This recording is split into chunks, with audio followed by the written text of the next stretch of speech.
The house wakes before the sun, not with an alarm, but with a quiet, practiced rhythm. The first sound is the floorboards in the hallway, a familiar groan under the weight of a man who has been carrying the day long before it begins. His name is David. In the half-light of the kitchen, his movements are economical, born from years of repetition. Coffee maker on, lunchbox open to slices of bread, a thin layer of butter, a slice of cheese. It's the same meal he packed yesterday, and the day before that.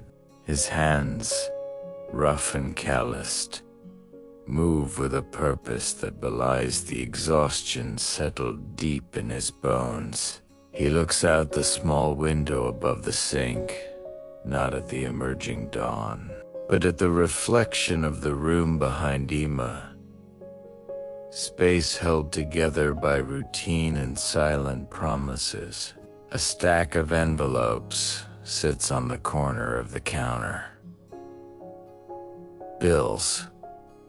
He doesn't need to open them to know what they say.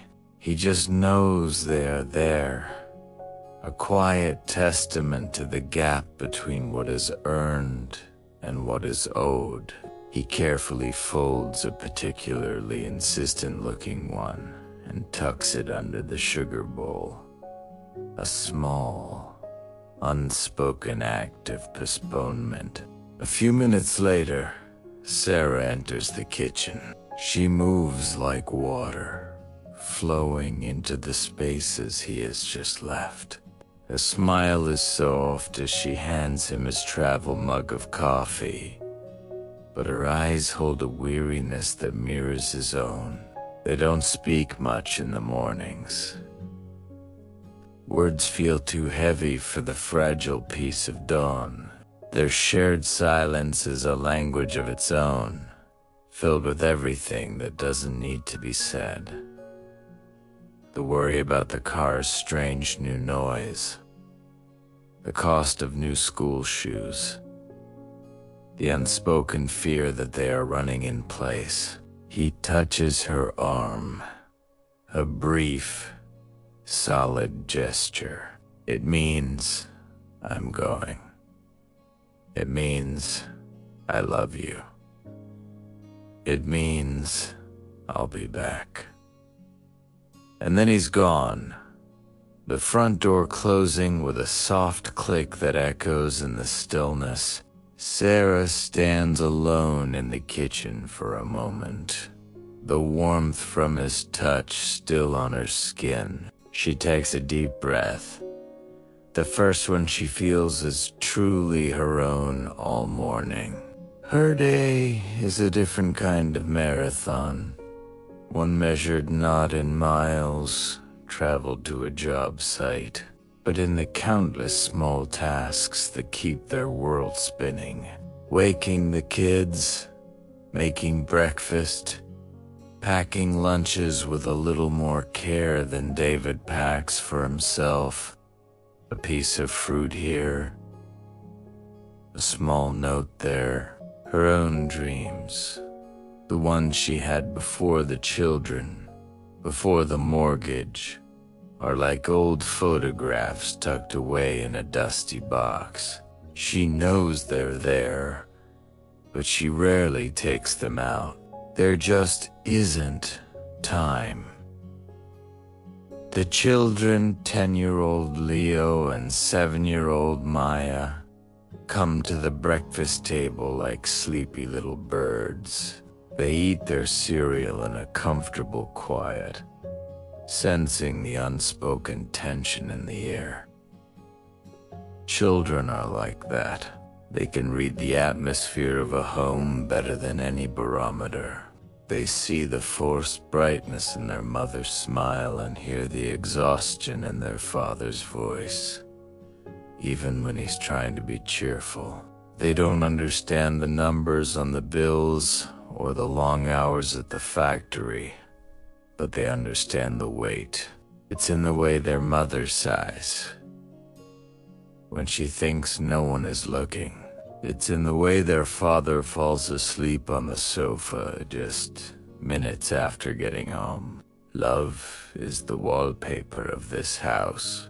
It's in every patched up pair of jeans, every bedtime story read from a worn out book, every hug that lingers just a second longer than it needs to. But the weight is the foundation, the unseen structure that makes the floors creak and the windows feel a little smaller than they are. It's the constant, low-grade hum of pressure, the feeling of being just one unexpected expense away from the edge. After school, Leo sits at the kitchen table, pretending to do his homework. He's a quiet boy, an observer. He watches his mother as she stands over the stove, stirring a pot of soup that needs to stretch for 2 nights. He sees the way her shoulders are slumped, even as she tries to stand up straight. He wants to ask her if she's okay, but the words get stuck in his throat. He doesn't know how to ask the question without making the weight heavier. So instead, he just draws little circles on his worksheet, over and over, a silent prayer for things to be easier. Maya is different. She brings her mother a drawing, bright, colorful picture of the 4 of them standing under a giant, smiling sun. In the drawing, everyone is laughing. There are no tired eyes, no slumped shoulders. It is a portrait of a life she wishes for, a world without shadows. Sarah takes the picture, and her smile, for the first time all day, is genuine. It reaches her eyes. She hugs Maya tightly, burying her face in her daughter's hair, and for a fleeting moment, the weight lifts. She pins the drawing to the refrigerator, a splash of defiant color against the sea of white and beige. It's a reminder of what they're fighting for. When David comes home, the smell of dinner is a welcome embrace. His face is smudged with grease, and his body aches from a day of physical labor. He drops his keys and lunchbox on the counter with a thud that seems to carry the entire day's fatigue. He forces a smile for the kids, asks about their day, and tries to muster the energy to be the father they deserve. He plays a quick game of catch with Leo in the small backyard, his movements stiff and slow. He listens to Maya chatter about her drawing, his mind only half present, the other half still calculating hours and overtime and the cost of the next tank of gas. Dinner is a quiet affair. The clinking of forks against plates is the dominant sound.